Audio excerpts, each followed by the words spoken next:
Imagine this, it's 2004, I'm still in grade school and I don't really have that many friends. But I have a PS2 at home and I can play a bunch of random games like Midnight Club 2, Samurai Jack, and Gundam.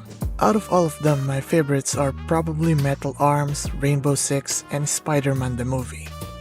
And yes, of course, Destruction Derby. I used to play the heck out of these titles, but while I have many different games, it needed me to understand English or follow certain instructions as a whole. So those type of games are never really appealed to me as a kid because they need me to be proper.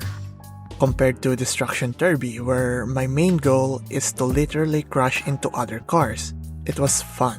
Combine that with AI, it's like you're playing virtual remote control without the expense of it getting destroyed. You get the idea, it was pretty wild back in 2004. The games might not be amazing to look at today, but back in the day, the jump from Super Mario and arcade games to the PS2 was one hell of a leap, at least for me. While Destruction Derby and Rainbow Six is amazing to me as a kid, there's one thing that I slept on that is probably one of my favorites now. And that is Persona 3.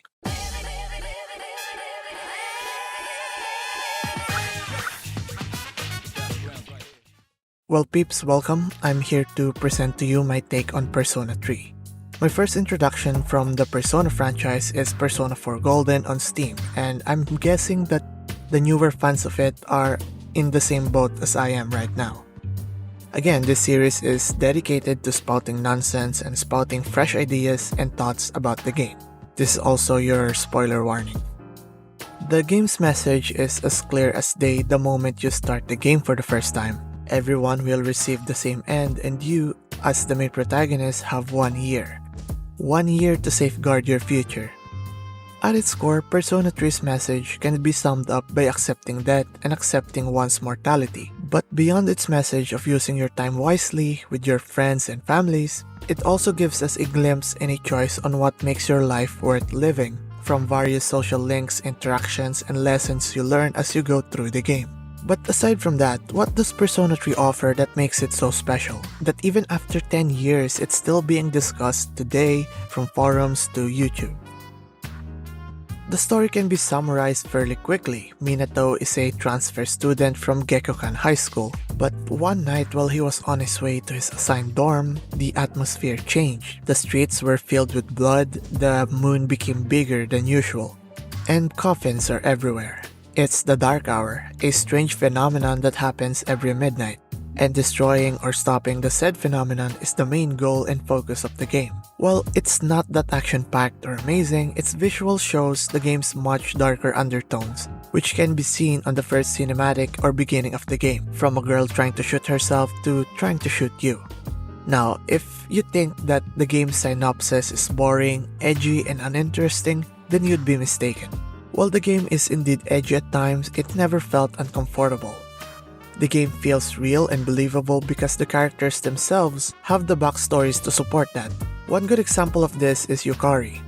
Well, the whole concept of shooting yourself in the head is considered edgy. She is doing it for her own reason.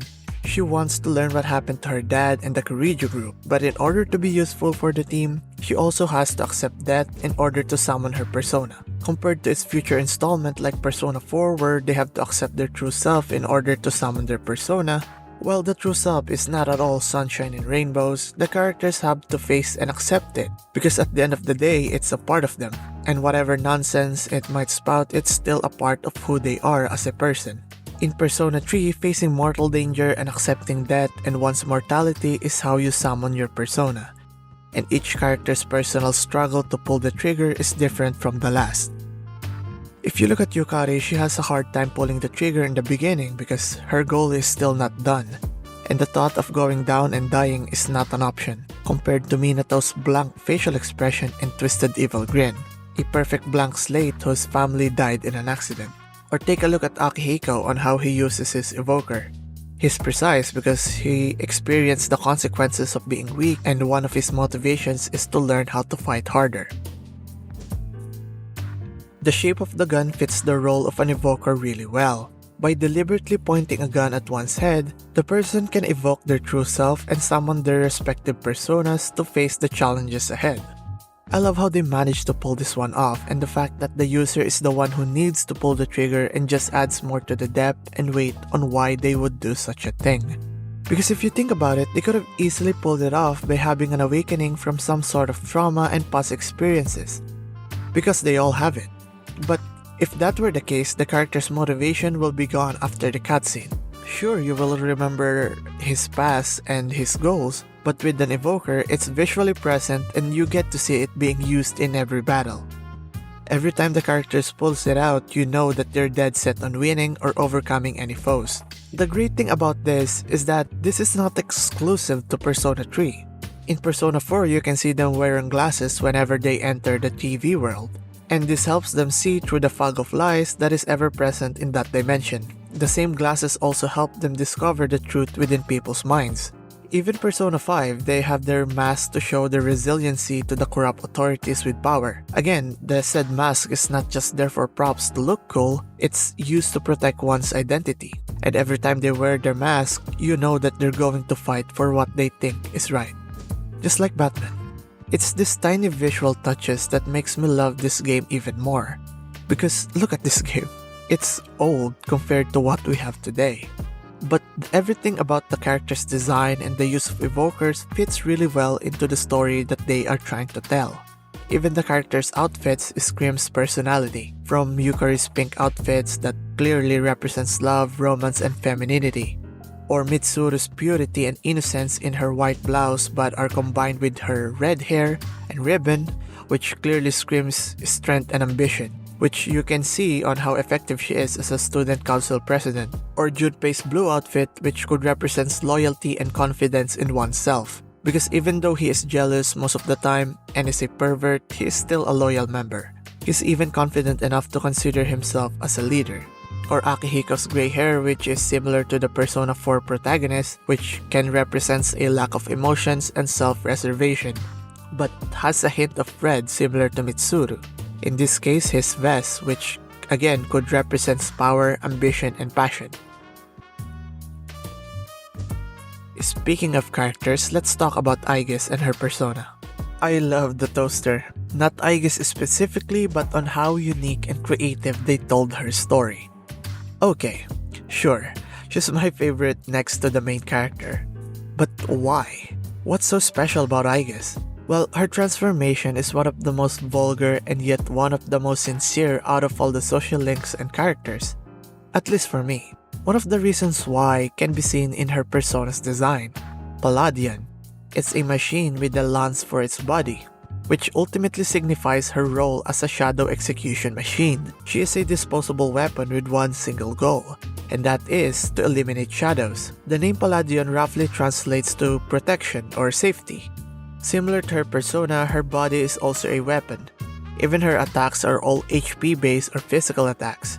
Even Orgia mode itself is basically a supercharger. You will get the boost and the power you need, but it will cost you yourself. That skill greatly depicts what Aigis is, a disposable weapon with one purpose. But as the story goes on and the more struggle the group faces, Aigis is starting to understand what it means to be alive.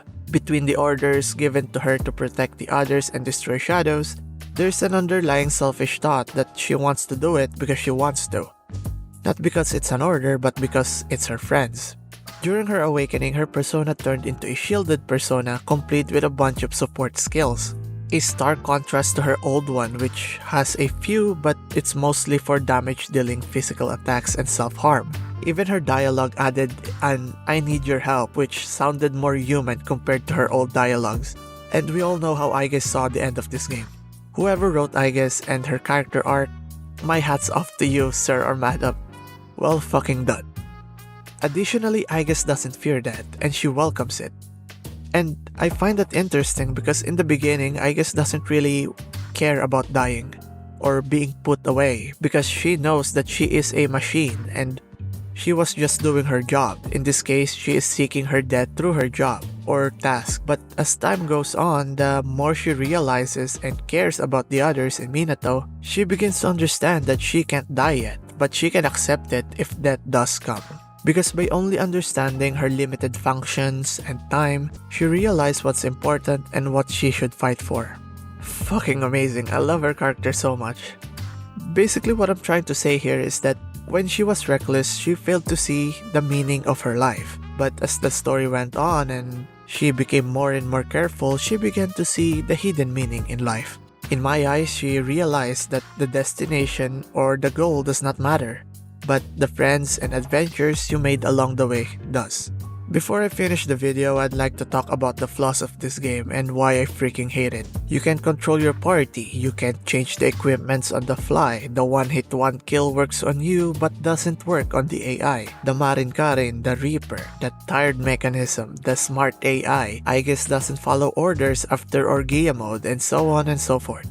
Let's not mince words here, I hate Tartarus so much that the thought of playing Persona Portable for the FEMC experience already feels like a chore, and I don't like that feeling in video games. Even with all of the fixes and improvements they did to the portable version, the first playthrough is the one that will stick with you the most.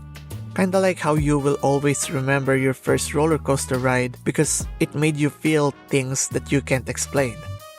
Whether that be frustration, anger, bizarre moments, okay, and anger, or all of the above. But who knows, maybe Atlus will be releasing a remastered version with all of the tweaks, 4K and 60 FPS for the PC, similar to Golden. If so, then count me in, I'm ready to climb Tartarus again. But also don't forget that this game was released almost 15 years ago. It was released back in 2006. Yes, the same year that we have Facebook, Hannah Montana, and the launch of Nintendo Wii. It's amazing that this game holds up even to this day. Both the mechanics and the story is even better than what you can find in today's modern media landscape. The fighting system is also somewhat good and balanced. Aside from the light and dark users, they never miss. I had to get one with the light immunity to counter shadows that have them, or just outright run when I know that they have light and dark skills. Tartarus is also creatively designed to fit the overall story. In the morning, it stands as a beacon of knowledge, a place of learning, joy, and friendship. But during the dark hour, the Tartarus is the symbol of death and time, the ultimate symbol for the apocalypse. Both of them are man-made. The school was made to know more, to see more, and ultimately to learn. The Tartarus is the fruit of that knowledge, which could represent that there are things that you can't stop, like time. But there are things that you can change, like yourself and your future. Even the Velvet Room perfectly fits the theme. In Persona 4, they have a limousine, a celebrity safe space or safe haven from the media. It's a place free from lies and manipulation that exists in the media and TVs. In Persona 3, however, it's an elevator that's constantly going upwards until you have your answer, which perfectly fits on the protagonist's journey to the top of Tartarus, or the ascent into the heavens. It's great, it's raw, it's gritty, and it's ugly, but I like it. Because the themes about death, struggles, and friendship fit so fucking well in this game that it feels like that's the part of it. All of the cheap one-hit shots, the Reapers, and the dread of every battle fit so fucking well in this game. I can't count how many times I said, let's go back, it's time to save, because I know for a fact that if ever I overstep once or got a little cocky, then I'm surely gonna die, and I have to repeat a 3-hour grind all over again. It's kinda like a Souls game but turn-based. So yeah, that's probably it for now. I just want to post my thoughts out here before I forgot about them, and I don't really want to make this one too long.